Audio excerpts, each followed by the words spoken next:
আসসালামু আলাইকুম। বাংলাদেশে স্পোকেন ইংলিশে যত বই আছে, হ্যাঁ, যত স্পোকেন ইংলিশে বই আছে সবগুলো কিন্তু একটা প্যাটার্ন। মানে প্রত্যেকটা বই হয়তো ডিফারেন্ট ওয়েতে সাজানো থাকে, বাট প্যাটার্ন একটাই। প্যাটার্নটা কি? বাংলা থেকে ইংরেজিতে অনুবাদ করা আছে।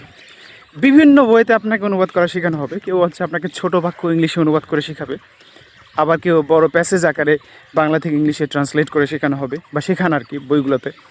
এবং কেউ কেউ সিচুয়েশান অনুযায়ী, মানে বিভিন্ন পরিস্থিতিতে আপনি কীভাবে ইংলিশে কথা বলবেন, এটা বাংলা দেওয়া থাকবে, এটা ইংলিশে ট্রান্সলেট করা হবে, বা প্রশ্ন উত্তর প্র্যাকটিস করানো হবে বাংলাতে ইংলিশে। বাট প্যাটার্ন ভাই একটাই, সেটা হচ্ছে বাংলা থেকে ইংরেজিতে অনুবাদ করানো, ট্রান্সলেশন যেটা করে বলে।